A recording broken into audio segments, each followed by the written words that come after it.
Welcome, guys, to another episode of the Bwacast. I'm Hugo, and here I have today with me Laxman. Oh, And in the background, I have Ken, which is irrelevant, so he won't talk. But continuing on, today we want to talk about Wonder Woman. Yep. And so, just like how we gave our opinions and basically a review about King Arthur, we'll probably do the same about Wonder Woman. So we'll start off with a spoiler-free section, and then move on. We'll talk about whether or not it's worth our money or not, and then move on to the spoilers, and go in depth from there. So to start us off, what was your general impressions with Wonder Woman, Lax? I thought Wonder Woman was actually quite a good movie. Incredibly entertaining, fast-paced. I think the biggest thing that stood out for me with the movie was that there was very little fat, right? There was pretty much nothing that you could say, hey, should have been cut.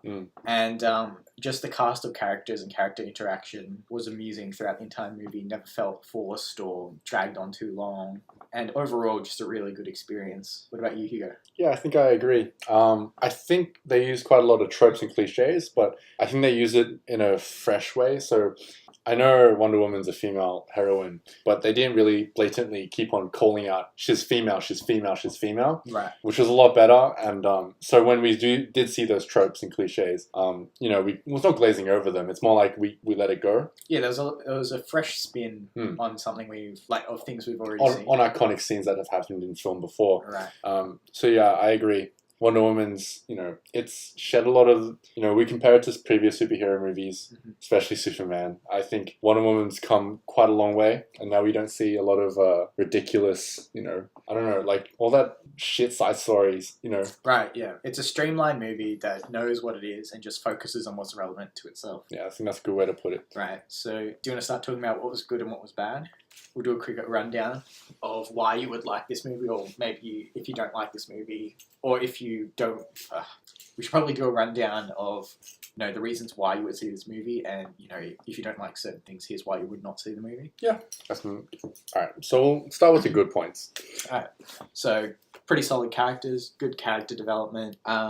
Good cast. Yeah, solid cast overall. Nothing outstanding, but everyone did a solid job. There was no one you could really point to and be like, hey, that's a weak point in the movie. Fast pace, pushes the boundaries of what is it, PG or M? What's the rating? I'm just calling it a family movie. Yeah, PG. We'll call it PG. It pushes the boundaries because there's quite a few parts where it feels a bit sexualized, or even goes to the point of almost sex. Right, yeah. And I think one of the best parts was, so this movie is about the relationship between the two main characters, obviously Wonder Woman herself plus Steve, her love interest throughout the movie. And everything around the movie, even though there are side characters that come and go, it always comes together to supplement their main relationship. Yeah, so I think a good way to put it is the environments that they go through, and the context is grounded, and it helps develop their personality, their character in a realistic way. Right, and so we'll go a lot more in depth as to why those were the good parts, because this film does have a lot good in it. But we'll just quickly touch on what wasn't great about it. I think we talked about how the tropes were done well, but also for some people that might be a negative, because you've really seen this movie before. Yeah, if you think about it, these tropes kind of limit how good an opinion you can give it, simply because we've seen it all before in film. I think we're going to touch on this, is the action sequences. Yeah, I did not enjoy them, but here's the thing, I can imagine a lot of people did still. I feel like it's a 50-50 thing. If you like hero poses, like action hero movie stuff, then that's great. If you're looking for more, like Dark Knight action sequences where it's just more functional, right? Yeah. It's not really over the top. It's like Batman fought some people, then he moved on with the story. Then you're probably not going to like it. And I didn't like how over the top it was, and action pose heavy it was. Yeah, as someone who grew up on watching Chinese and Asian kung fu movies, looking at these action poses, it's nice, but it feels like a pause. It almost feels like a pause in a cinematic, or a pause in the movie. Yeah. Well, we'll touch on this a bit more as we go through, but I always feel like whenever there's an action pose, it's just like breaking up the fast-paced point of an action sequence. But anyway, another thing I did not like, and I think is the biggest problem with the movie, Diana herself, Wonder Woman, the character, was incredibly dull. Just a boring character from start to end, and really has no arc as a hero. I think when we first get introduced to her, it's acceptable. Yeah. Everything's acceptable about her, and Gal Gadot does a great job of portraying Diana, I think. But then when you get later on in the film, there's no development of like the character herself. There's very little internal conflict, and she doesn't really get punished for anything at all.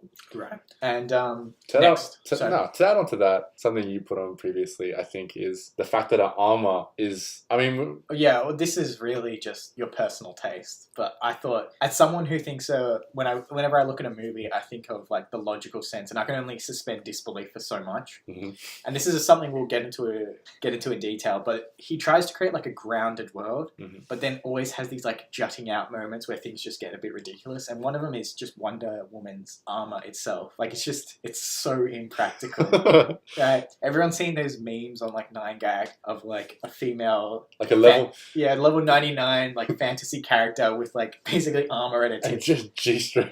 This isn't really to that extent, but she has no pants. And it always made me wonder, like, what they must live in a world with alternate physics, because somehow there was never an upskirt image of her as I'm going throughout the whole film. But last thing I want to say is there's really not much bad to say about this movie, but the antagonists were super lackluster. Literally the most, like, you don't even care about them at all. Nothing really more to say. You'll understand if you watch the film. But I definitely recommend watching the film. However, this is something, Hugo, you and I discussed, is that it's not really worth spending the $20 to go see it in cinemas, is it? Yeah, so the way I go to a cinema is I'm really trying to get that movie experience, and the experience you can't get at home. So when you have the surround sound with Atmos. Atmos.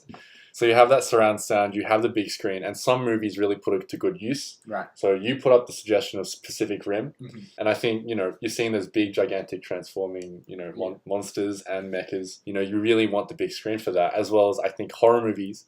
Even if it's a really shitty horror movie, it does, like, the movie experience brings it a level higher than what it could be. But with this superhero movie, there's very little difference. I mean, if you want to pay the $20 to go watch it in the movies, go ahead. It'll be a better experience than at home. But you're not going to lose anything from watching it at home. You're not going to lose too much, and it really depends on, do you have the money to spare. This would be a great movie to go to, though, with probably your girlfriend or a partner. I think that would be a pretty good one, unlike Sausage Party. But, do you have anything more to add? I'd say probably watch it at home, buy it, or buy it on Blu-ray, rent it off the internet or something like that. Would probably be the best way, because it's still worth your money, I'd say, to support this. Now, we'll head into the spoiler section of this review. We'll first start off, because we brought this up, with Diana's character. And we both agree that she starts off, so we'll set where she begins and where she ends. She starts off as a very naive person that doesn't know much of the way of the world, doesn't understand like the injustices, etc. I mean, even before that, we start off as a child. Right. And when she's being told the legend of the Amazonians and how they were created and their purpose. And it's all from a bedtime story and a children's story. But then she takes that naivety, grows up, and is still that oblivious to the world. And she's like had no emotional development in that period for some reason. Yeah, it's a bit bizarre, but I don't think that's the most egregious part of her character development, because I can still understand with the way she had like a super protective mother. It's still bizarre, but I can suspend disbelief for that. But the stuff that happens afterwards, she starts this naive person, and then she continues that through the war, and she basically believes that at the end, with literally the way she beats the final enemy, Ares, being through the power of love. Yeah, I think something that I have a problem with this movie is she's clearly not a dumb person. Right. Like when she's describing sex and reading all these Yeah, she's well read. Yeah, she's well read. She's like a scholar. Yet she's still. She does so many stupid things. Exactly. But yeah, to that point though, I feel like the movie would be much more interesting if she actually got punished for her stupid actions. Mm. The one thing I'm thinking of in particular is the scene during the middle of the movie where she breaches like the Western Front, runs across no man's land,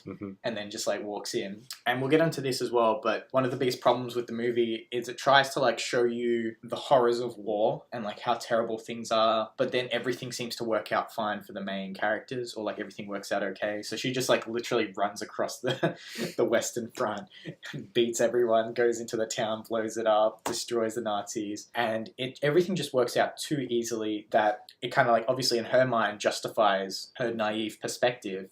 But then as a result, she stays naive throughout the whole film, even towards the end, right, with her dogged pursuit of Ares. Yeah. And obviously trying to take him down. But what happens is it feels like she herself as a character is incredibly uninteresting. Shallow. Yeah, shallow, right? She's still effectively the same person. She's just, lost a loved one, seen some stuff, but she still seems to think in the exact same way. Whereas I feel like maybe realistically there should be some difference. It's like you can say that she's gone through a lot of experiences, but can you really, I don't know, when you talk about life experience, you kind of put wisdom into that category as well. Yet she doesn't seem to make any difference in her choices. Right. Yeah, that's exactly it. She's had all the experiences, so where's the change in her decision making, right? She still does the same stupid stuff. And it's not like this movie covers like a short period of time. No. Right? It's not like a couple of days. It's clearly a longer saga. But there was one other thing I wanted to talk about, which is how the fact that the conflict always occurs around her but not within her. I think the closest point you ever see to conflict occurring within her is at the end where she kills the general and then the people still continue to fight. And she's like, oh, but I thought if I killed Ares, that'd be it. And I thought that was going to be pretty interesting because all of a sudden her entire worldview has been flipped on its head, right? Yep. Like she's believed in something in that prophecy since forever. It's basically her religion, right? And then her entire world order has been flipped. Therefore, there's like an internal character conflict. But then conveniently, Ares shows up in like 5 minutes later, and all of a sudden it's all good. I was right. Yeah. But that's, just talking about how bad things happen around her, to her, from external forces, but nothing internally ever causes her to like question her own beliefs, except for that one moment we just mentioned. Or, what she's doing right. There's nothing. It's like even when is it Steven or Jack? I forgot. Which one? Her lover. Steve Trevor. Steve Trevor, right? Even when he dies, right? Her way to win is still to fall back on her same morals, right? Yeah. It's not like she gets smarter. It's not like she thinks in a different way to outwit someone. It's just always believe in the way you've been told. And, some people might argue saying that, she went through all these experiences and now she views the world a bit differently, but you don't see any evidence of that. No, when they show you the scene when the war's over and she's now a museum curator, especially when she's dealing with Batman now, she doesn't seem to have any difference in her views. There's no opportunity to show it, but she still seems exactly the same. Right. It's like there's always got to be a cause and effects. If something bad happens to a character, that should impact them. But it feels like she just brushes off any bad things happening to her, which I guess, because she's technically a god, might make sort of sense, but it makes her far less interesting. None of the best characters have been these super OP people that just go through life. No worries. Kumbaya. Hakuna Matata. Well, I think, putting to that point, Batman is a superhero with zero supernatural powers, yet he's managed to have so many movies and be so interesting for people to watch. Right, because there's so many facets to, like, his entire world is conflict, right? Yeah. Even from being the vigilante to being the billionaire. Like, every part of Batman's world is built to incite conflict within him and externally. Yeah. Whereas everything in Wonder Woman's world, at least in this movie, because I'll be honest, I know nothing about her in terms of the comic books, like literally nothing. So this is my only exposure to it.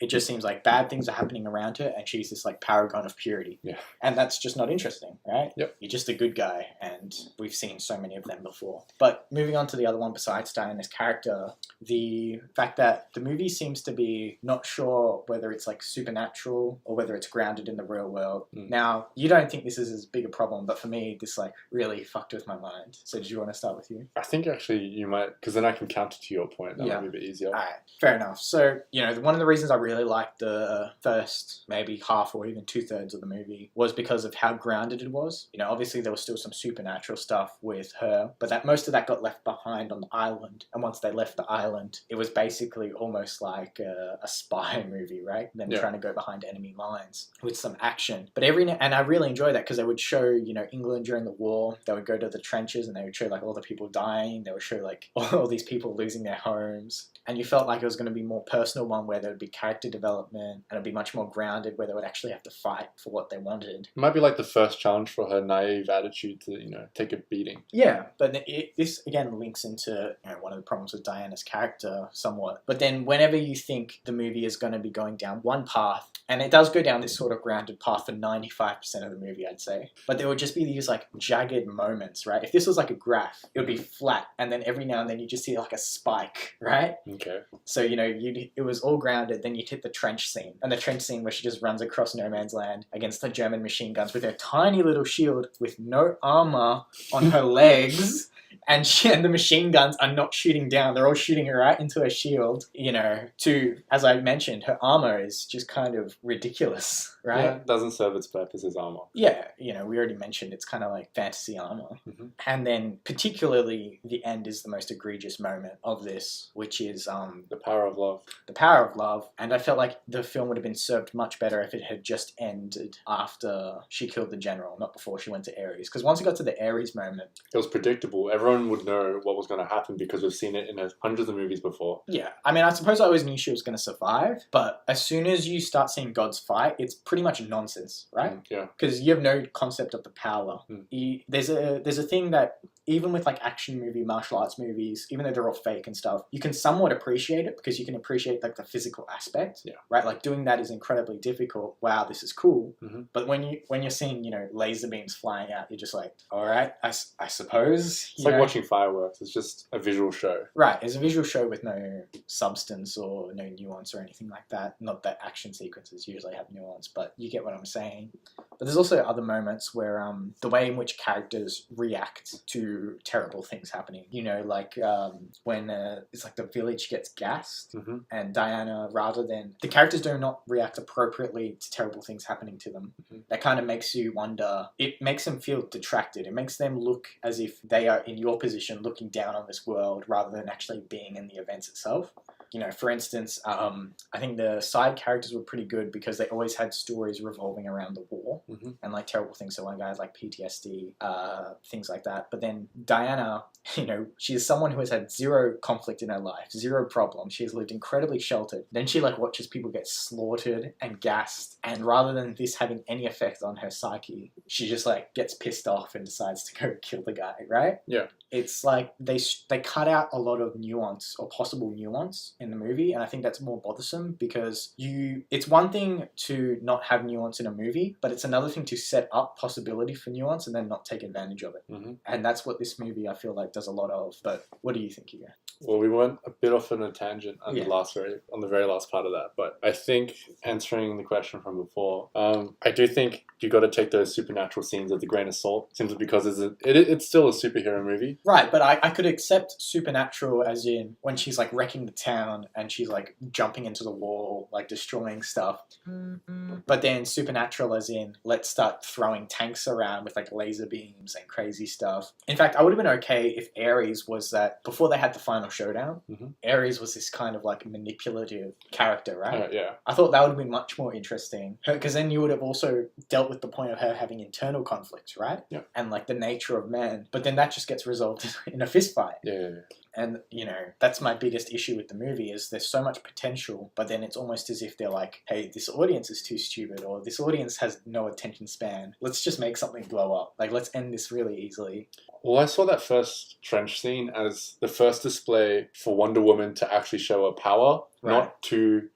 not to show off for herself, but for her teammates to realize her potential and to realize that she is a god. Right, but As well as to show the people, because everyone back at the, all those generals, mm-hmm. they doubted her. They didn't understand her. So, she can't convince them, obviously. And the only way that she probably could have convinced them was to do something insane and completely unexpected, like walk through no man's land. Admittedly, okay, it is a bit, No, here's the thing, right?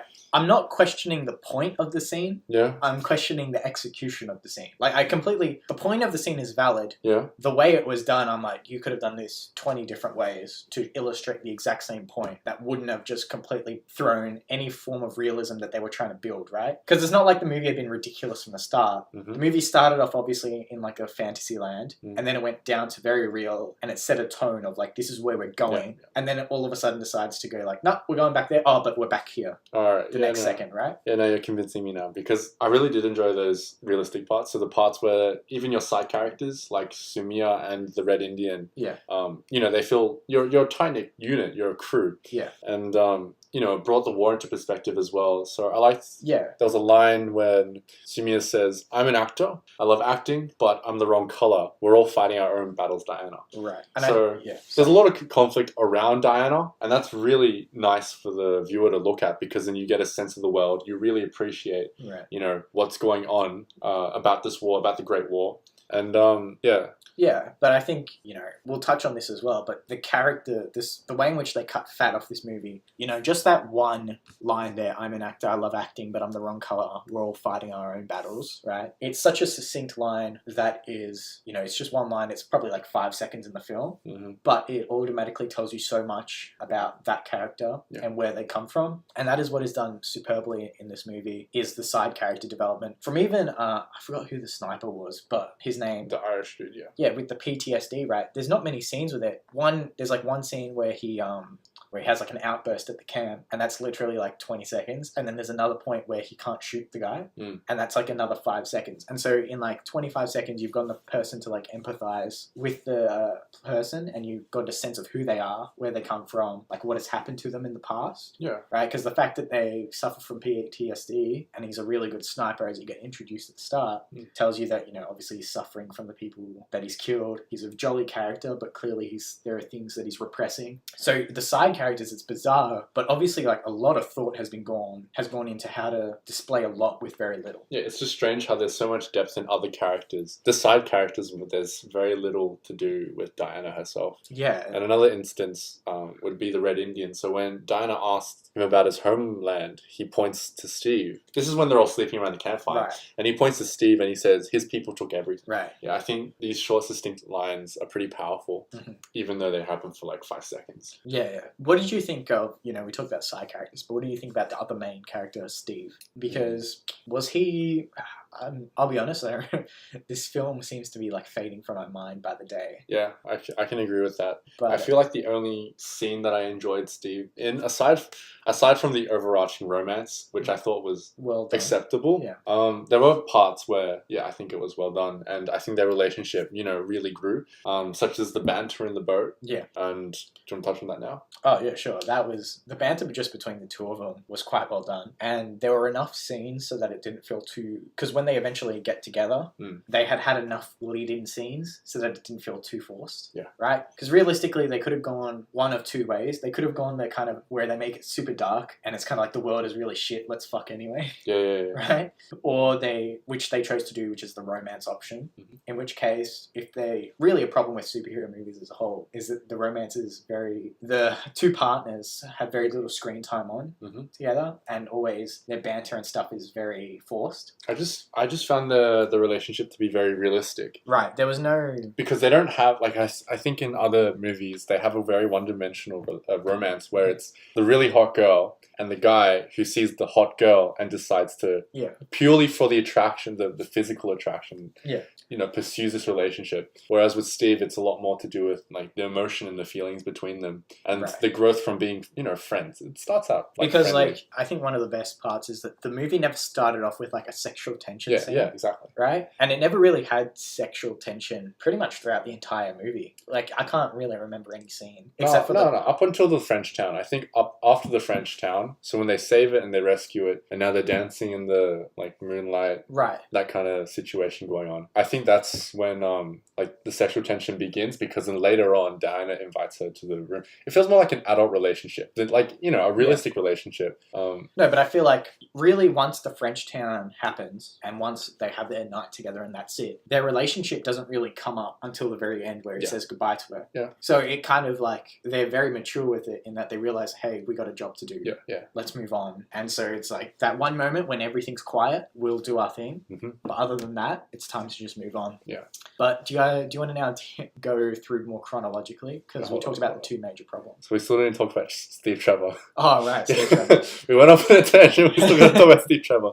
But back to him as a character. I still... I also think he did suffer a bit from Diana's issue, just not as much. Because You mean- really, he's like her guide to the world. Yeah. And basically, most of the film is him just being like, no, you can't do this. This is the real Yeah. world. You can't do this. And then obviously he falls in love with her and then dies and sacrifices. But, you know, he was clearly prepared to sacrifice his life at the start because he blows up the facility. Yep. So, you know, it's not like he was a selfish person then through knowing her decides all of a sudden, hey, I need to save the planet. But I feel like that last scene of his self-sacrifice isn't like selflessness. It's the fact that there's no honor in doing it. It's just it has to be done. Right. It's a necessary, not a necessary evil, but it is completely necessary that he has to do this to save the world. But it's like he could have palmed it off to one of the sidekicks. Yeah. And they would have gone. But he decides, hey, I'm going to go myself.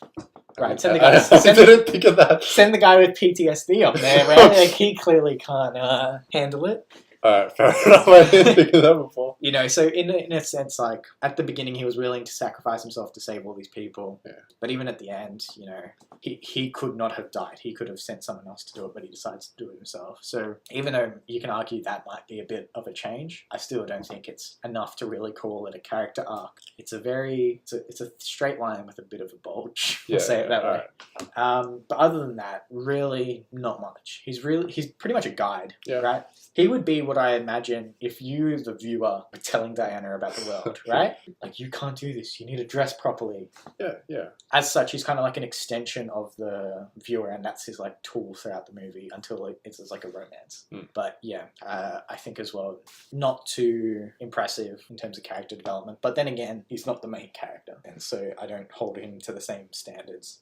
But still, disappointing that the side characters were more interesting than the main characters. Now, do you want to go through chronologically? We'll talk about the start, middle, and end, or any scenes in particular. Well, I think we can touch on the history of the Amazonians. Right, how they opened the film. Yeah, how they opened the film. Right. Because I think it was done quite poorly. Mm-hmm. Because I can imagine, I mean, this is your first introduction to Wonder Woman. Yeah. How did you find that historical opening, the bedtime story? This is really all I got. The gods are dead. They're like some warrior women race favored by the gods. And Gal Gadot's character is a god killer. Even from the start of the film, you got that Gal Gadot was a god killer? Because it wasn't exactly told. Well, I only figured that out because I'd seen the poster and she didn't have the sword in the poster. So I was like, the sword's not the god killer, clearly. Alright, fair enough. So, I mean, they might have given that away, but I put 2 and 2 together pretty quickly, and I was like, well, if the sword's not the god killer, it has to be her. Yeah. And the mother was like, don't tell her what she really is. I'm okay. all right. Hint. Let me just wink. Like, she might as well have just, like, winked at the camera, be like, did you guys get what I'm saying? Yeah, right. Fair enough. And another thing is bizarre, is, like, she wasn't even talking to Gal Gadot's character, she was talking to someone else. So why did she have to, like, refer it as the he who shall not be named, right? Like, you can literally say what it is that needs to be said because she's not around. But besides the point, my biggest problem though with the opening is super exposition heavy. I do understand it to an extent that it needed to be done to set up as quickly as possible, set up the rest of the movie. However, it still was a bit dry and a bit boring. And maybe they could have done a montage. We talked about how in King Arthur, I feel like they could have done it more than, I feel like it's a cliche to do it as a bedtime story for a kid who then grows up. Yeah, it's something that's been done before. But we were talking about montages in our King Arthur review, and we said, how great it is to give a lot of information in a very small period of time, as well as like accelerate time forward quickly. They did do that for Diana's growth though, as a kid to an adult. Yeah, but poorly executed compared to King Arthur. The only Arthur. Difference in Diana's growth was that she got bigger and could fight. Yeah, right. Whereas with like King Arthur, you saw how he dealt with the smugglers and the people in the how he treated the other people in the in the brothel. Whereas with this one, I feel like they could have taken a page out of King Arthur's book and actually put a few more montages in there, and maybe even take a bit more time just to set up who the Amazonian tribe is. I can agree with that. But the biggest problem I had was they exist to take on the gods, right, or to kill Ares, the Amazons. Right? Yep. That's their entire existence. Mm-hmm. That is what they were created to do. Yep. And they know this. And they do nothing. Like, not one person in the entire tribe goes like, hey, our number's been called. Like, this is what we've been training for our entire lives. We're going to sit the entire point. It's like It's like your whole life, Hugo, has been leading to, if this was like a sports thing, your whole life has been leading to play one game and you decide to sit out that game, like the grand final. And you're never going to play sport again. You're never going to be playing like football again or whatever. So this is your one shot, your one opportunity. This is what you've been put on this earth. This is what you spent your entire life training for. And you decide to sit that one moment out. And these people decide to sit that one moment out. And the mother wants to keep the daughter safe. And she sends no one to help her. Killer God. Right? Yeah, I think it's ridiculous. It's so, it's just bizarre. I think another point to that bizarreness is the fact that these Amazonians aren't actually that powerful. Right. When we see the fight sequence against the Germans, yeah, how many of them die? Way too many of them die. It's like a 1-to-1 trade. Yeah, I mean, there's also another question of like, how have they not advanced technologically? Yeah. Clearly they're dumb as shit, but I mean, how can you? They've existed since like the dawn of time or whatever, and they have not progressed beyond like bows and swords. So it makes, I don't know. It's just there's so many things in the opening unexplained or just that not are told. unexplained that don't make sense. That if you think about it at all, you're just like, what the fuck's going on? Like, why is this happening? Yeah. And presumably, like everyone must know within the tribe that Diana's the god killer. Yeah. But no one but her aunt ever like tries to help her. Another thing was weird was that the mother, who was so against her learning anything, has like one shitty conversation with the aunt. It's like, she has to know. She's got to be prepared. And then the mother's like, okay. And then she lets him train and become a warrior. But just one more thing. Sorry, you go. Well, I was just going to say to sum up the start, but we'll go with what you were about to say. Just one more thing was, obviously at the end she defeats Ares through her powers. Mm-hmm. The awakening of her powers, I thought, was poorly done. Like that's a crucial moment. I feel like for any superhero, just the awakening of your powers. Mm-hmm. One, the awakening of the powers, and two, obtaining all those artifacts. Yeah. You get a scene where you're shown the artifacts and you imagine them to be quite powerful, and all she ever does is just climb over a wall. Yeah, there's no security or anything. Yeah. But yeah, my biggest problem was obviously lots of things are very convenient for Diana. Yeah, things just happen too quickly, too conveniently. It doesn't feel like she ever has to work for anything. Obviously, her martial arts prowess skills she obviously had to train her whole life for. But everything seems to fall in her lap, which kind of makes it hard for me to root for her. Except for the part where their villains are just so dastardly that it's like, well, I suppose you might as well win. Yeah, yeah. So I think summing up the start of the movie is quite a dry exposition, and doesn't seem to give you any. I mean, the important information that we get isn't enough to warrant all this unexplained activity and all this stupidity, I guess. Yeah, is a way to put it. That's really how it is. The start of the movie, you might as well have given the audience the script and been like, hey, just read it, because it was about as interesting as reading the script. But anyway, let's move on. Did you want to talk about any scenes in the middle? We already talked about the trench sequence, but I don't know. Was there anything that really stood out? We already talked about how great the sort of character development moments were throughout the movie with the banter and things like that. So I know that you don't like the antagonist too much, but I think Dr. Poison, I think that's her title. Yeah, Dr. Poison. This is how many weeks ago we watched this, but Dr. Poison as one of the antagonists and the Major General or General Lieutenant, whatever his title is, the one that sniffs all the drugs. Yep. And becomes superpowered. I think it would have been a much... No, that is exactly what that is what happens. He sniffs some drugs and some gas and he becomes superpowered. But I felt that instead of putting Ares as the main antagonist, they should have cut him out completely and developed the antagonist. Those two a bit more. Right, that's what I thought was going to happen there. Because I felt that they were getting to a good point. I think the climax of their relationship growing and depth in their character was when they went against all the other Nazi generals and officers, went down to that basement, threw the gas in, tested it, and was like, we'll tell the Hitler something else, you know. And I felt, they could have developed that a whole lot more towards the end of the film. They even had like a kind of a twisted romance sort of going on. It felt like they were going to be the main characters, the main protagonists, right? You know what this is exactly like? Do you remember Far Cry 3? Vaguely. But like the front cover of the box was this like crazy dude and he was a part of all the marketing. Yeah. He gets killed like halfway through the game and generic evil guy becomes the main protagonist. That is exactly the main antagonist, sorry. That is exactly what happens here. You think these two are the main villains? And then all of a sudden at the end, Ares rocks up. Hey, let's have a throwdown. It's almost like the actor for that general just decided, hey, you don't have enough money to pay me. Yeah. I'm exiting, and they had to write around that. Yeah. But also, I felt like what was done poorly was the identity of Ares. Like, I don't know about you, but I saw that immediately. Yeah, at the start. no. Yeah, I saw that as well. I was like, this is too convenient, right? That this guy has to be in. That's the biggest problem.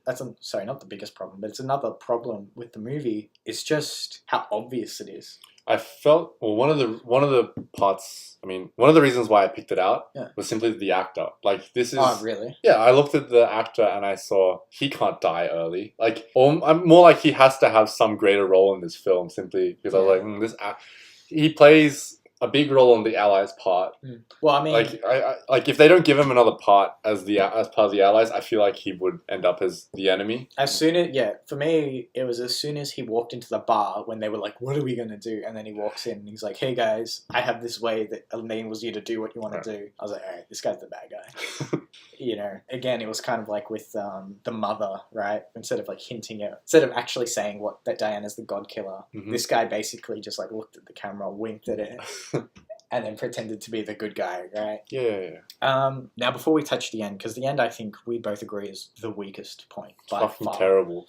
Yeah. I think, I don't just like to rag on it because I felt like the ending was great until literally the last like 10 minutes. Yeah, no, I completely agree. I enjoyed like the ball sequence. I enjoyed the gassing of the town sequence, even though it was a bit weird. But I think as soon as Ares reveals his powers and reveals his identity, that's when I'm like, okay, I can see where this is going. I'm not going to enjoy this. And then even when Diana and Steve have their interactions with each other, that point in time when she's she's deaf and Steve is talking to her. It is a nice scene, but it's like I know where this is going. Yeah. And then my answer, comes minutes later when it's like the power of love compels me. You killed Steve, and I'm gonna kill you now. Like, it just felt quite lazy. Because we talked about a lot of forced things or things that just turn out too conveniently. Yeah. But the power of love is by far the most. But when you see something and you're just like, how did they not hear this out loud? Like when they were on the film or on the set, or just in the script reading and be like, this is dumb. This is stupid. Just not even like this is redeemable. Like scrap this entirely. Instead of just ragging on it, I'd like to say I feel like first of all the movie shouldn't have had Ares at all. If anything, Ares should have just been like a figment that she thinks is real that really isn't. But if it were to have Ares still, it should have had it before the big fight sequence where he was like talking in her ear, little fingering her. Yeah. That sounded dirty, but you know what I mean. The Game of Thrones guy. And like where he was saying, you should be thinking this, right? Like look at them, they're animals, right? It's not me. This is their nature. And I feel like that should have been. It just felt like they took the easy way out. Yeah, that should have been the main. That should have been the main conflict because all of a sudden it's something she can't fight with fists. Yep. Right? Because everything has been a physical enemy. Now all of a sudden she has to fight self-doubt or question what she believes in. Right? It's her conviction true that she truly believes in mankind, and then she could have gone of all the good things of the people that she's experienced with, and that could have been like a recap of the story and had a nice little cliched moment, but still done well. Instead, the movie is like, oh no, you can still beat the shit out of this thing. No, I think we could have given this movie a bigger pass on the naivety and the pretty shitty development of Diana's character if in the end she would have resolved some internal conflict with herself. But because she got over political power by punching her way through it, or just being an idiot and just not listening to them. She got over physical conflict by obviously overpowering it. A lot of the conflict is just beating the shit out of things. Right, it's like one solution to every problem. Yeah, exactly. And then in the end, you would expect it. I think it would have been fine if. I think I could have given everything before that a pass. Yeah. If something was resolved in the end. Except nothing was resolved in the end. Yeah. There was a little segment, a little sequence when I think Dr. Poison is still alive. Yeah. And Ares points to her, Dr. Poison, and says, like, this is who you want to save. Yeah. I think it's a nice part. I thought of this now. I think it's a nice part because he's pointing to a woman. Yeah. I mean, it's more like he's talking about, it's more to say it's about humanity she's saving. Because I think it was a generic man. Yeah. It's like mankind. It would have been too heavily pushed the symbolism onto man than humanity as a whole. So I think in the end there was a little bit that was a bit nice, but overall it weighs heavily into the shit.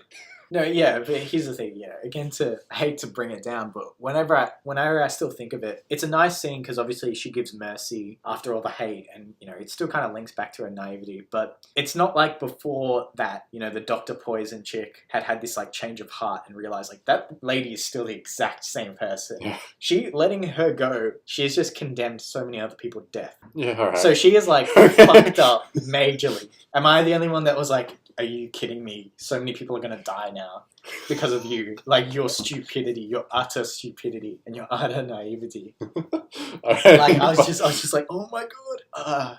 I had my heads in my head. My head's in your head. Heads in my hand on my heads. Yeah. One of the two. During that entire last part. But, if it had just gone a different tact of that kind of inner emotional turmoil, it'd have been much better. Another stupid scene towards the end was the cherry on the cake or the cherry on the ice cream would be the fact that when Ares is gone, when his influence is gone, suddenly all the German soldiers and the Allied soldiers, they decide, hey, this influence is gone. Let's be friends. Kumbaya. Kumbaya, basically. It's so dumb. That was the cringiest part of the movie, in my opinion. Yeah. I hated that so much. I felt you did such a good job of building the world, and now you just when the movie ended, I didn't even bother checking if there was an end credit sequence. Or, Right. I was like, fuck this, I'm out. Yeah, it was pretty disappointing. But I still think there's a good tease, not after the credits, post-credit sequence, but before the credits. There's a good tease of like with Batman. Oh yeah. And obviously the Justice League. For some reason, that got me really excited. Do you want to talk about that for a second? Yeah. Why the fuck is Cyborg in the Justice League? I didn't know Who is Cyborg also? Haven't you watched Teen Titans? Oh, that dude. Cyborg! They put Cyborg in the fucking Justice League! So what about the rest of the Teen Titans? Don't know. I'm like, what the fuck, DC? Well, I feel like out of all of them that could have existed, he might be the most realistic to have existed. But the thing, you must have watched like the cartoon for at least Justice League, right? I haven't seen the Justice League cartoon. I saw Teen Titans one when I was young. Alright, yeah. But Teen Titans is it's separate. It's like the Teen Titans is a team by itself. Yeah. The Justice League is all onto itself. Yeah. And the Justice League has like so many members in that league. Right. Why the fuck is Cyborg there? I don't know. I find it so dumb. Oh, well, just speaking to the Justice League as a whole, I don't know, this Batman is going to be good. I think Wonder Woman can fit in pretty well. I even think Cyborg can fit in pretty well. I look at Superman and I'm just like, dude, I don't think, it feels like whenever I see a Superman villain, it's just like he's either super powerful as well, like Superman, or it's to do with, what is it? Lex Luthor. Uranium. What's the thing that he's... Kryptonite. Yeah. Alright, fair enough. But I think I feel like the Justice League is just a response to Avengers. Yeah, exactly. Yeah. It's like, hey, the Avengers are making so much money and doing so well. Let's make our own team and hopefully people respond similarly. Yeah. It's just a bit bizarre. But before we wrap this up, we mentioned the action sequences. I thought overall they were bad. We already talked about the action poses as well as the final battle sequence, which wasn't very good, and how ridiculous the trench run was. But I think post the trench run, the one that was in the town, I thought that was well done. The way it's got some depth to it because Steve remembered. I mean, Steve remembered the time when what's the name? The Amazonian did the shield jump and all that stuff. So it's got some depth to the scene, and it builds on the characters. It builds on the characters of the members in that team that show that they're a good tight unit and they can work together. So it's got some, relevancy. Yeah, some relevance to the story. Whereas everything else in every other action sequence feels a lot like fireworks to me. I said this before, but I say it again. It's like fireworks. It's just a visual show. You don't really have it's like that sit back, relax, and just watch something happen in front of your face. As in, there's like bright lights going off. Well, the reason why I liked it so much was just the way it was shot. Because you got to think of, in the context of the movie where it's at, that's like the first moment you really see Diana like flex her muscles, right? Like, this is what I can really do. Because even in the trench, even in the trench, she just like walked on with her shield, and then before that, when they were on the beach at the Amazon island, it was really kind of just like flashy archer show, nothing too crazy. But this time you start seeing her do crazy leaps and bounds. But the way it was shot from the ground perspective, following the The team members. the team members as they were chasing after her. Yeah. And I thought that was such a great way to do the action sequence. Yeah, I agree. It felt, because a lot of the time It kind of put you in their perspective. as the viewer, you're often in the team members' positions. Yeah. I mean, we talked about being in Steve's position as a guide up until the point the romance starts. But yeah, you see the action and you see her like a god. Yeah. For a lot of the action, for that action sequence. I thought that was incredible. But in terms of like the way it was shot, not necessarily, I don't know, the choreography wasn't too amazing. It was just her running around beating the shit out of everyone and then jumping into a building. But apart from that, I think we should give our final thoughts and sum up, because we've been quite negative again, but I feel like it's okay to be critical. Yeah. Because I still like this movie a lot. In fact, I think, it's amazing because I'm a person that hates when movies are just so illogical, right? Like I can accept supernatural powers and stuff, but I hate it when people do stupid decisions or make stupid decisions.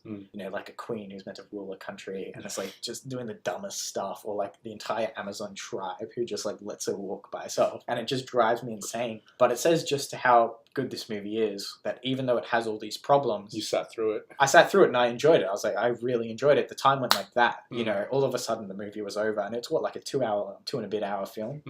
At no point did I feel like, maybe I have very little patience, very little. Yeah. I have a very short attention span. So even in like movies, I'm like, oh God, can I just check my phone? Like this is boring secret. There's not a single point in this movie where I was like, I want to check my phone. Despite all the stupid stuff happened, despite all this, I just watched it all, enjoyed it completely. And I think DC's on track. They've had a quite a long rough patch ever since Christopher Nolan's Batman films.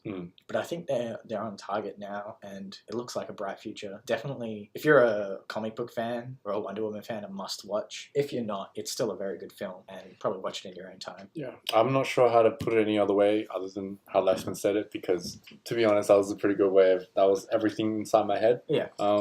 So yeah, I would recommend this to anyone. I feel like it fits all ages, even as a kid, as an adult, teenager. There's nothing that excludes a certain audience for this movie. I think it's really good because it's also got that Pixar quality. Like if you ever watched old Pixar films, when you were a kid, you thought it was one thing, and then you come back as an adult and you're like, wait a minute, they had so many like sexual innuendos.